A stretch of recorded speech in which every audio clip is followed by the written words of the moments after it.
good morning. I'm so happy to see you. I'm so happy to be here. I want to give a shout out to Marilyn Welch last night for taking this class. Many of you know my daughter was in a head-on collision on Wednesday evening, and she lived, which is huge. The lady who crossed the line and hit her died. So we're deeply praying for that family as well. My daughter is crazy, but she is such a fighter. She broke her sternum and she broke both ankles. So she actually went home last night from the hospital, which she decided she was going home, I think, and she's crazy, I said. And so anyway, she is non-weight bearing for 8 weeks on both legs. So, but the good news is I had ankle surgery, so I have all the stuff. So now she's got all the chairs and all of that, so she's going to be okay. But thank you so much. There are so many of you that reached out, and I know you were praying for her, and they were praying for her last night. So thank you, because surely God's mercy had her, and he watched her, and I mean, he watched over her and saved her life, basically. So I'm very grateful to be here. I hated that I had to miss last night. Not sure how this is going to work because I walk and talk, so if you can't hear me, well, just kind of raise your hand, but I am going to try to talk loud, okay? So I'm an x-ray technician by degree, and soon after I began working in the hospital, I realized that I love people, but I don't like them when they're sick. And so, but I love the people. But anyway, so I knew that that was not going to be my career forever, and so thank you. So at the same time, I began dating a man named Teri Sawyer at the when I was working at the hospital. And so I had always heard that a way to a man's heart was through his stomach, right? So there was one lady named Jackie who was in our department, the x-ray department, and she was Miss Homemaker. She was Martha Stewart way back then in the 70s, and or so she thought she was, right? And so I was single, living in the apartment, and I had an inherited 8x8 Corningware dish, right? Y'all have seen those, y'all know those. So I just took it to work with me one day, and I said, hey, Jackie, when you make whatever you're making for your family tonight, could you put some in my dish too? And she was honored and thrilled that I would ask her, and so next morning, here she came with my little dish. So I called him on the phone, and it was one of those kind of phones. I called him and I said, hey, I've cooked your place or my apartment. So once you do something like that, it's kind of easy to keep doing it. And so, sorry, but anyway, so I had nurse friends that were on the floor. Well, they would take the dish home and bring it back. I had friends in the pharmacy, and they did the same thing. And then I had a lot of nurses in ER because the x-ray department was right by the ER. So I had a lot of them. So, I mean, it was just a weekly kind of thing almost, and it went on for about 1.5 years. He did get me back, but that's another story. But anyway, so he just fell madly in love with me. He thought I was a fabulous cook, fell madly in love. We married. We took a 2.5 week honeymoon, and all the way back home, he kept saying, oh, I can't wait to get home and have a home-cooked meal. And I'm thinking, I want that too. I just don't know who's going to do it. So finally, after 2 weeks, after a couple of days, I just kept holding him off and finally I told him, I said, I can't cook anything. I can't even boil water for the sweet tea. And had a meltdown, and I mean, the devastation on his face. His eyes were this big. So I think he thought, keep her, not. And so he decided to keep me, and he sent me to some cooking classes. And so once I got there, I realized that truly it was a God-given talent, and God wired me this way. And so, God just has a great sense of humor. Then I started a catering business, and so anyway, it's been a wild ride, but I've been on another church staff, and then I've also been at TJC. So, and then now I'm on staff here as the food service director. So anyway, it's a really fun thing. But so what happens when you get the phone call? Or maybe your husband calls on Tuesday and says, hey, are we doing anything Friday night? And you're thinking, oh, I'm going out. And he goes, and you say, nope, our calendar's clear, we're good to go. And he says, great, we need to host a dinner party for my boss, his boss, and 6 of our most basic, most wonderful clients in the whole world. And so what do? You're like, oh my gosh, because, or you're the one in Sunday school when they pass around the sheet, we're having a party, and you grab that sheet quick because you want to bring paper plates, iced tea, or rolls, right? Okay, well, today we're going to impress without the stress. We're going to learn how to do that, I hope. And so I brought 3 of my favorite tools with me: a garnishing knife, and I'm going to show them better, a decorating tool, and a zester. Now, none of these are going to cost you an arm and a leg. They're not going to break the bank. They're not going to take tons of your time. Whether you're a gourmet cook or you just have the kitchen because it came with your house, today's for you. Today's for you. And after 40 years of being in the food industry, of course I started when I was like 5. Y'all realize that, right? Okay, just so you know, I've realized that I live by 2 rules. The number 1 rule, or the first rule, is that food has to be fun. You think about it. What do you do every day? Eat 3 times, or sometimes, like my husband, 4 or 5 times, right? But we eat every day, and so it could really get boring. People tell me all the time, I'm in a rut, I don't know what to do, I don't know what to fix, Well, I feel that way sometimes too. So we want to make our food fun, and let me give you a couple examples.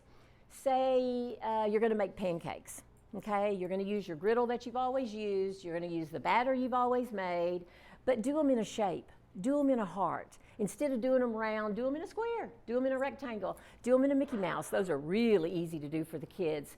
Do them in your person's initial that you want to impress. So there's all kinds of ways you can do that. Maybe you're going to do cornbread.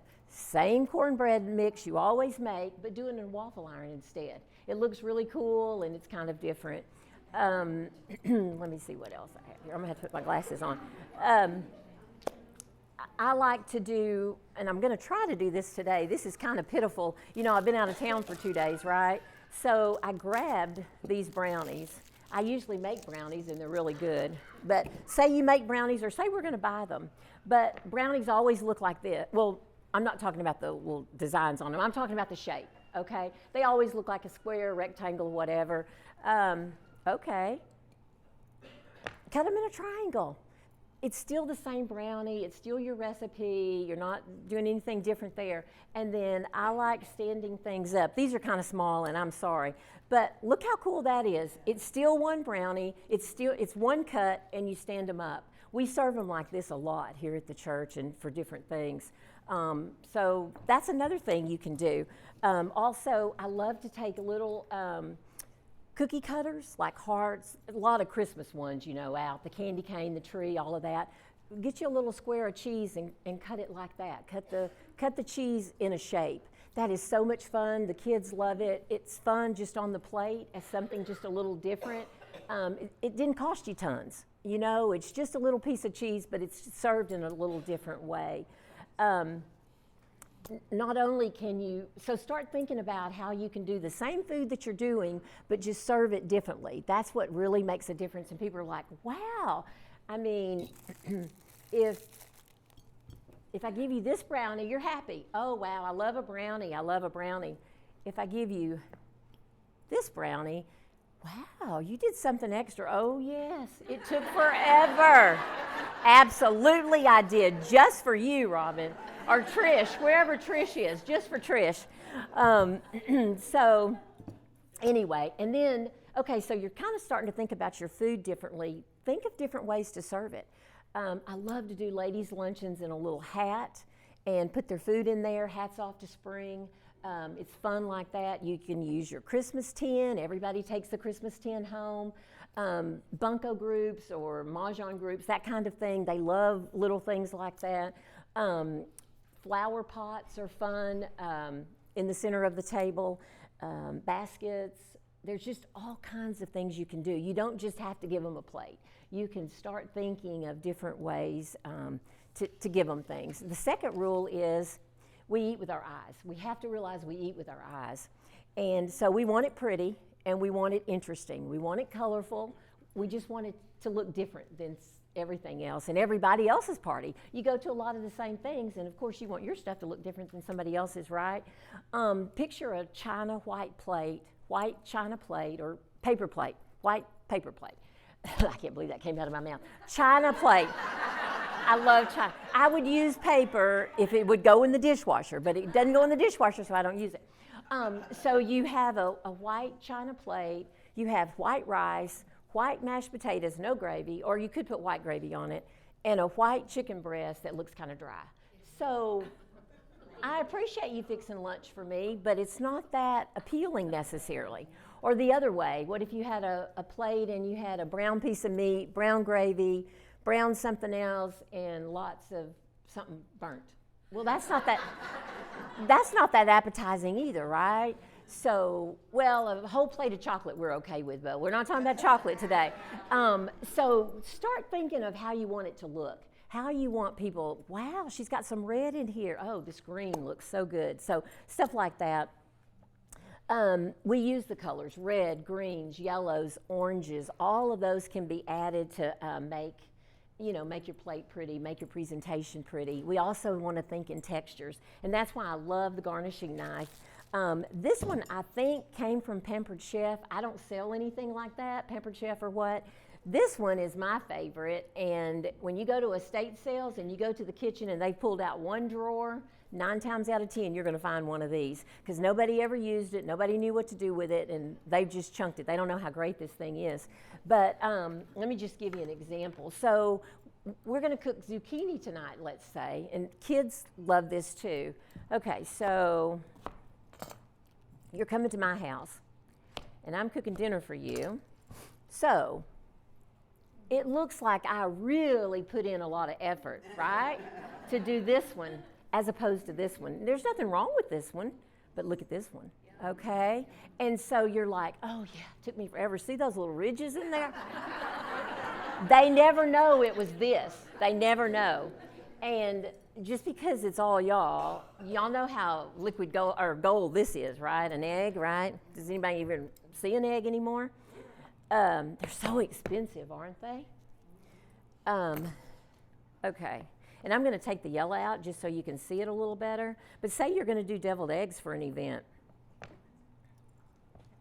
Now, which one looks, and I had to cut it either way, right? It's just the tool that you choose, right? So which one looks a little more hooty-tooty? This one, right?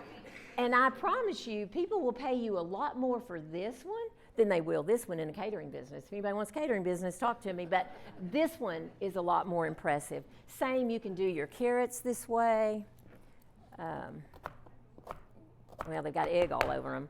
But, you know, the carrots, other than just a carrot stick, you've got that texture to it, and that's what makes it fun, because people just don't see that all the time. So it's just a tool that you choose.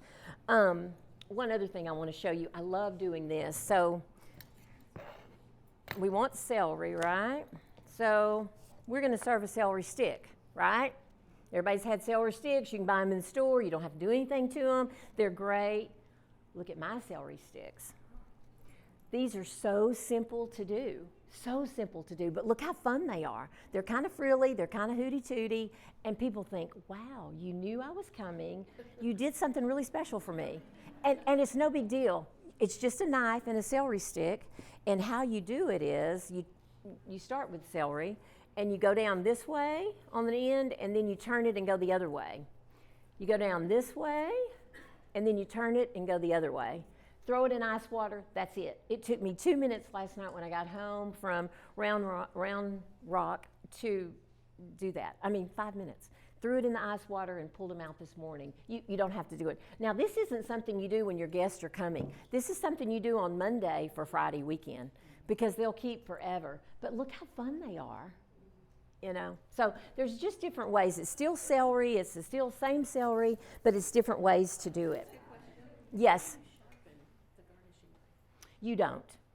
I have had this thing over 40 years. I have 3 of them. Well, I have some at home, but 3 here.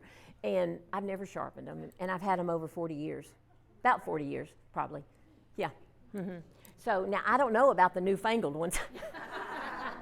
But, you know, somebody brought these up that helped me on Wednesdays. And, we haven't done them either.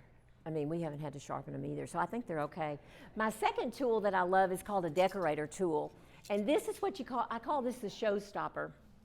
This one is just amazing. I did a lot of kitchen, especially consulting for churches, and I went into this small church and they were having 70 people and they were so excited, and I was excited for them. And so somebody was there. They were going to do watermelon baskets. Y'all have seen those in the store, right? Y'all have made them maybe.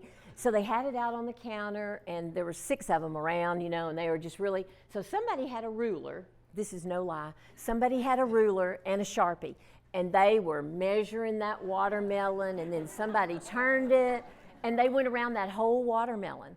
So they were going to do 2 because they wanted to put 1 out and 1 in the back, which I love that. That's great. So I had a big box of different things with me that I had brought to try to help them and show them and give them too.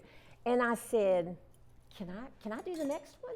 And they said, yeah. Now, I didn't find a watermelon in the store, so I brought a grapefruit. So just imagine a big watermelon, okay? It's a grapefruit.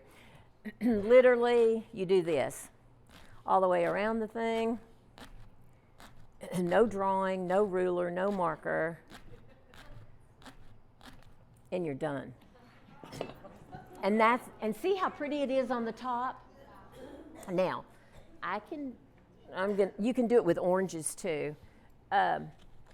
So this is the difference. You have to cut them one way or the other, right? So I've cut this one with just a plain knife, and then this one with the decorator tool.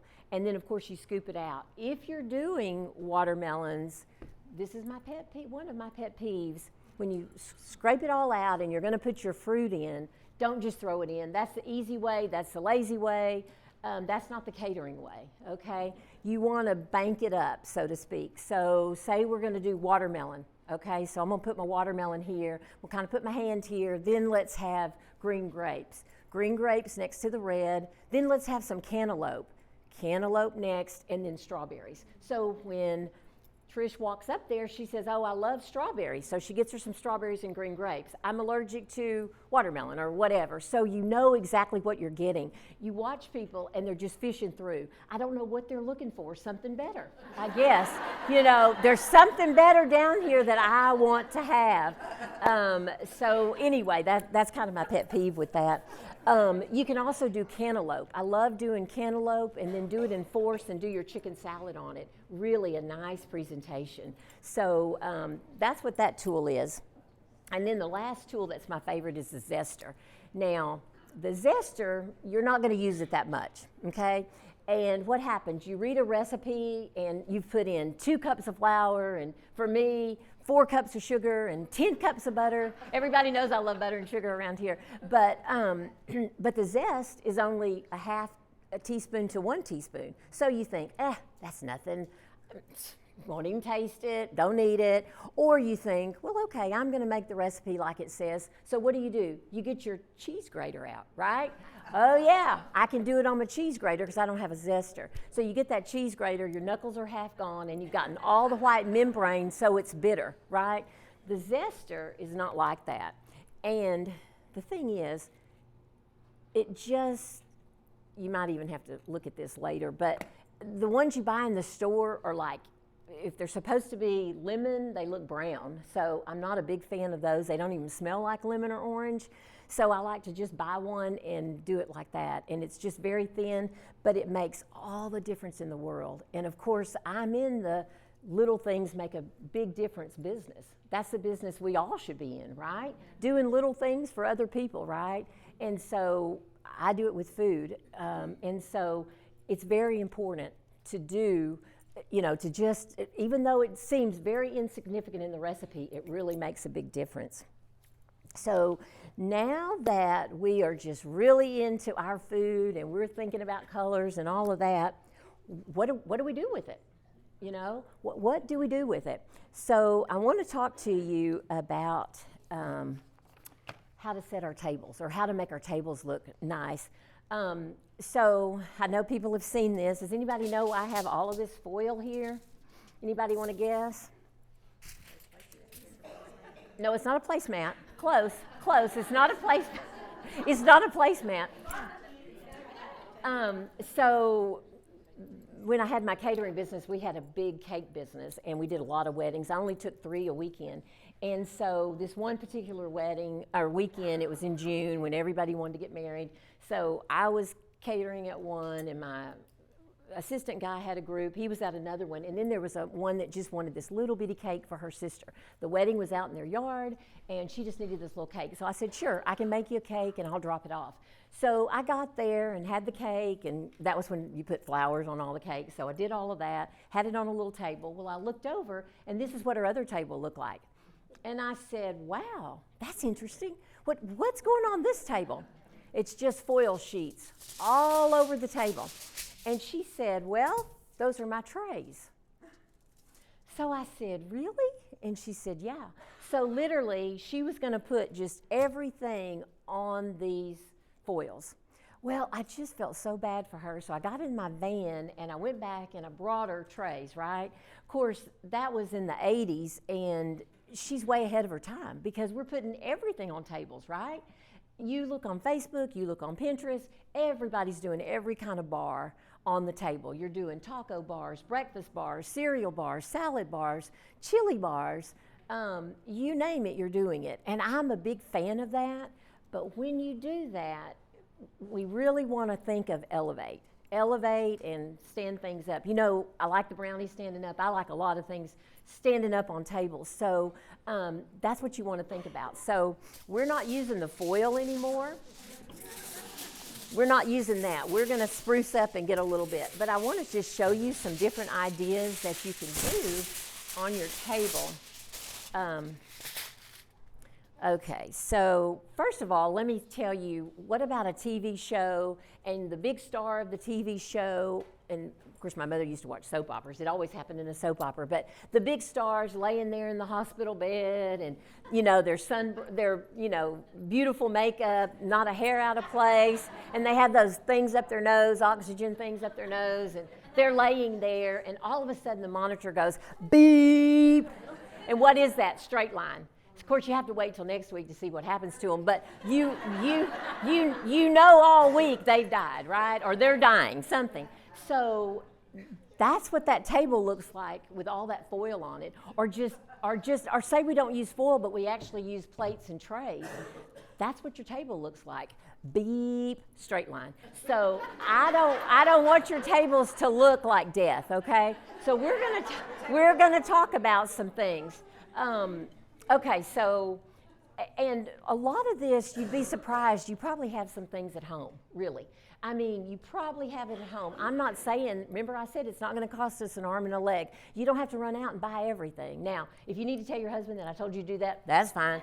But I'll stand by it. But really you don't. Really you don't. So I found these at like a yard sale. Or not a yard sale, but like an estate sale, I guess. So they're just wooden, y'all, I'm sorry, can y'all still see? One of them will stand when I get the other one.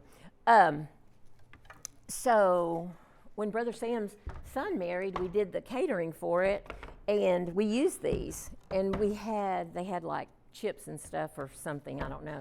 And so you kind of started here and you just flow. That's what you want. You kind of want your table to flow. You don't want everything right here tall and then all of this flat. You want it to just kind of flow through. So this is a fun way to do. Baskets, I said, I use a lot of baskets. You can, again, stand them up, have stuff coming out of them. All kinds of stuff can come out on your table. If it's going to be messy, you might put a little saran or something under it, and then you're going to cover that. But rolls, and of course you're going to pack them way up, and then they're just going to flow out like that. So I love to use baskets if we have that kind of event that it would warrant baskets. I'm really a hootie tootie, so I like silver and glass. This is my favorite silver thing. This was on one of those pretty glass things with the spigot. Well, guess what? We broke it. But I didn't want to throw this away, right? Because this is wonderful to give me some height for stuff because I don't want everything flat. So you can use anything. This is a candlestick. You probably have something sort of like this at home. I'm going to put this down so y'all can see. I'm sorry. See how nice that looks? If you don't have a cake stand, now you do, right? A lot of people don't have cake stands anymore, I'm finding out. But now you do. I tell them, yeah, you've got one. No, we don't have one. Yes, you do. This was a vase. You know, as a food service person at a church, you inherit a lot of things. At First Baptist, I don't know, one lady, I don't know how many shot glasses she brought me. Well, they were the best toothpick holders, but anyway, I had to, you know, you try to have to do something with them because they say, honey, where's my thing? Where's what I brought you? Where's mama's whatever? So, but this is something I inherited since I've been here, and I love it. It's beautiful. I think it was a vase maybe, but I use it like this, and then I just brought one little tray. But then you put it on and see how pretty that is. Just elevate some things. You know how you'll buy a set of candles and they'll be real tall next to next? Think of that like your tables. Same thing here. These three, I put these together a lot.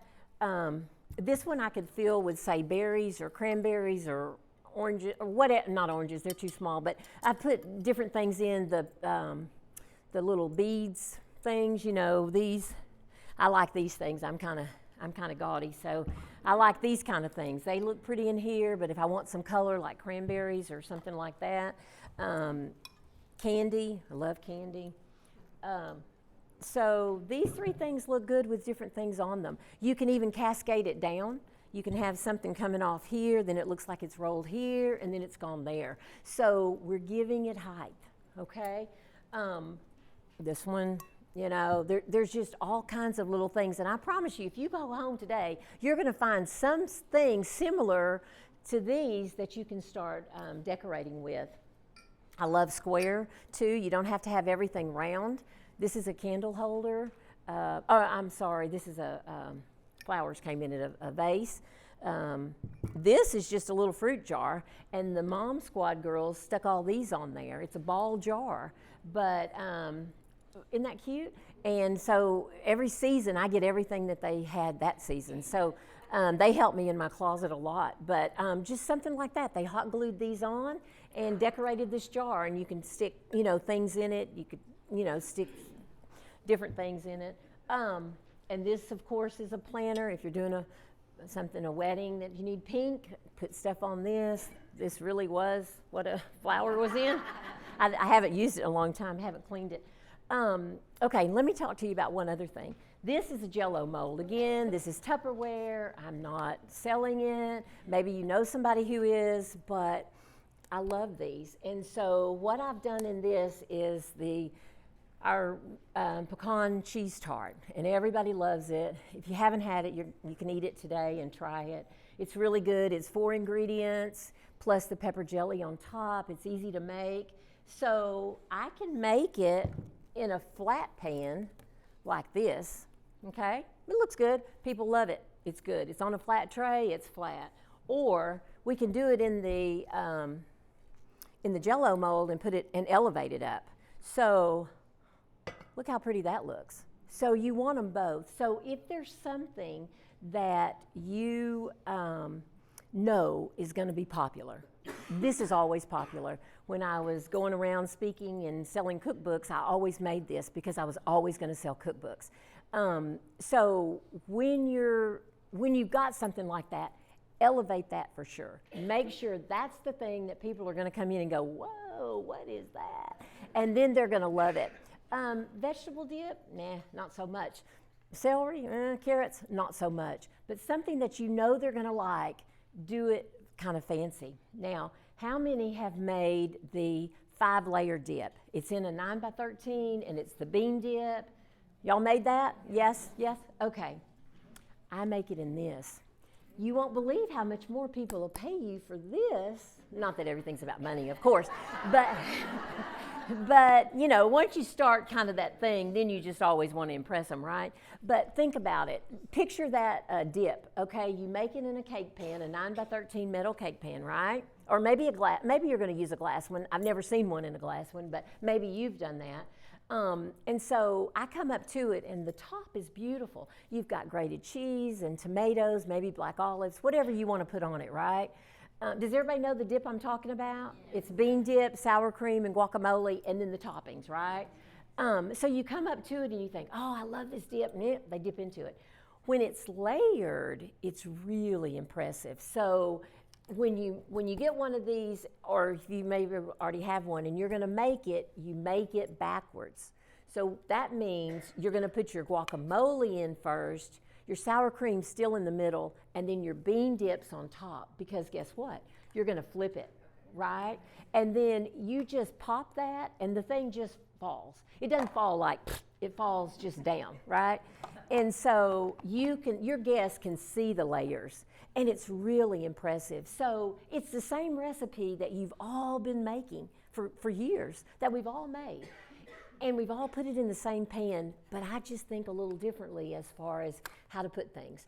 And so it really is a fun thing for your folks. So let me see what else. What else was I gonna say? Okay, we've talked about, I do have some handouts. One is, I'm in love with these raspberry shortbread cookies all of a sudden. So I have that recipe. If you have a phone, you can take that picture. We don't have a lot of copies, but take your picture of the recipe. And then the other one is some entertaining tips, and this is some things to use that I didn't go over today. This is some theme parties. So just give you some idea. Maybe you felt like you've kind of been in a rut, and so it'll give you some ideas, because when you get that call, or they're passing around the list for something to bring for Sunday school. That looks like it might fall. I don't want you to grab the list and sign up for paper plates. Or iced tea. I want you to think, I'm going to do something a little extra, a little different. And I really hope that I've inspired you this morning to add some garnish, decorate your life and your table and those of others.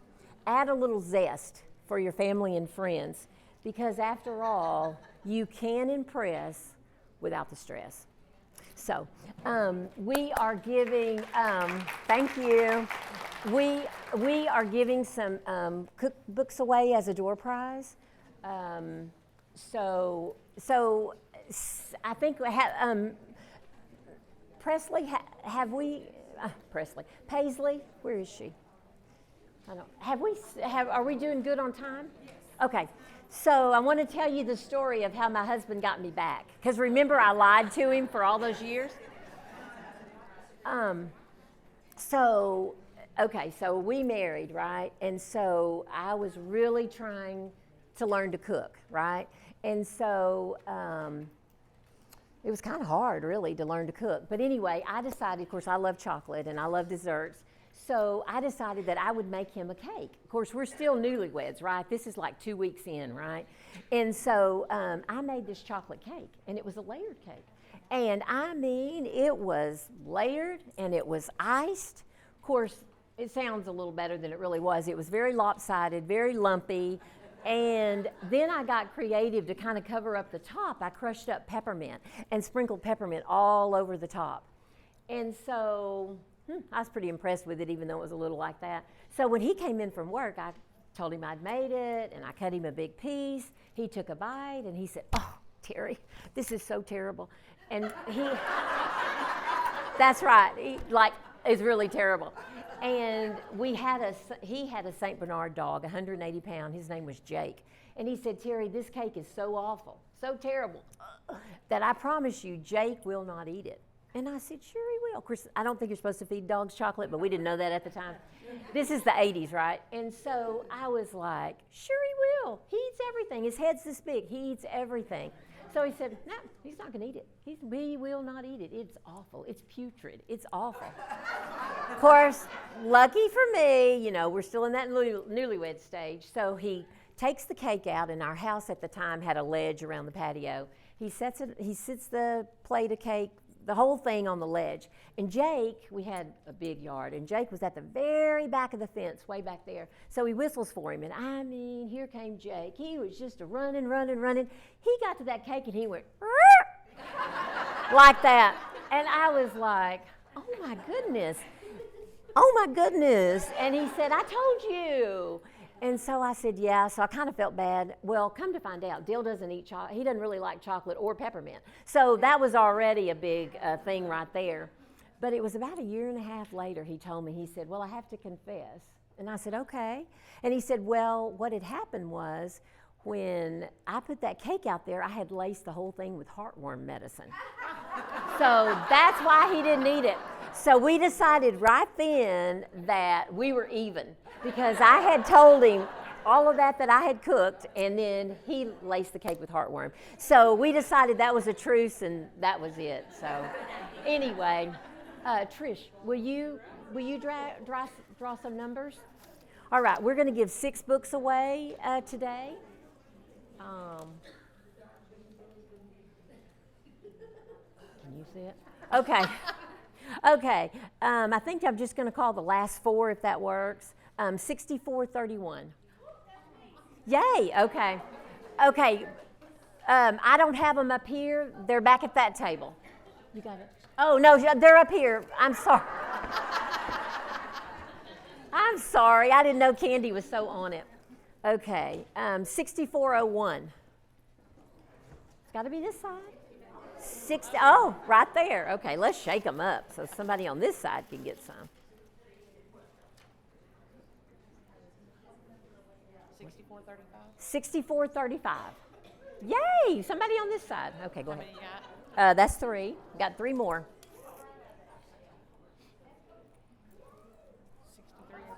6384. Aw. Did anybody have that one? I guess you have to be present to win, right? Yeah.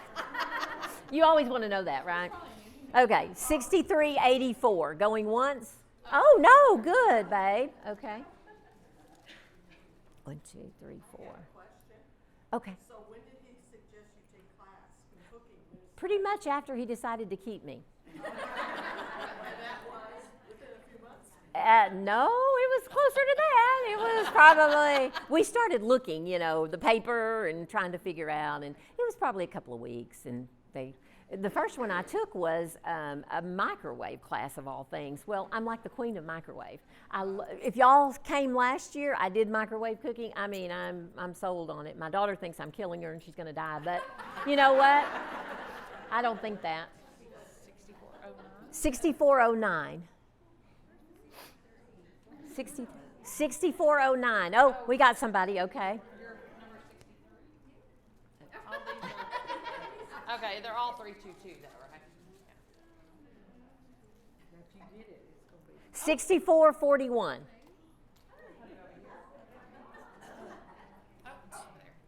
that it? I think that's it.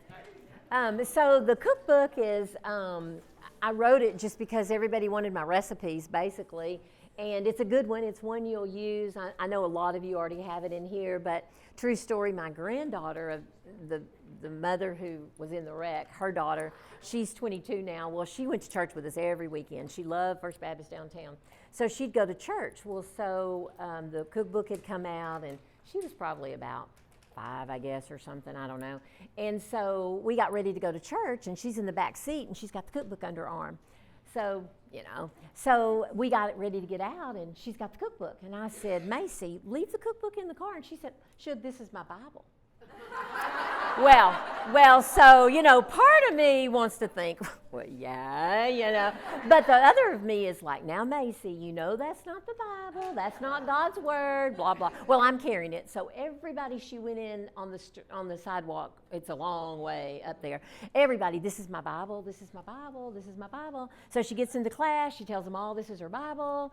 And so they did a little children's thing, So I told her, I said, now when you go down for children's church with Brother, whoever our preacher was at the time, I said, when you go down there, you can't take the book. So she said, okay. So she goes down. So we get in the car. And so Dale, he says, well, Macy, he said, when you come next weekend, he said, Sugar and I are going to take you to the Bible book store, and we're going to get you your very own children's Bible. We're going to have your name put on it, and you're just going to love it. And she goes, oh, she fell back in her car seat. Thank goodness, I won't have to carry this dumb old cookbook. So anyway, I don't know if you think it's a dumb old cookbook, but I hope you enjoy it. Thank you so much for being here. Thank you for coming.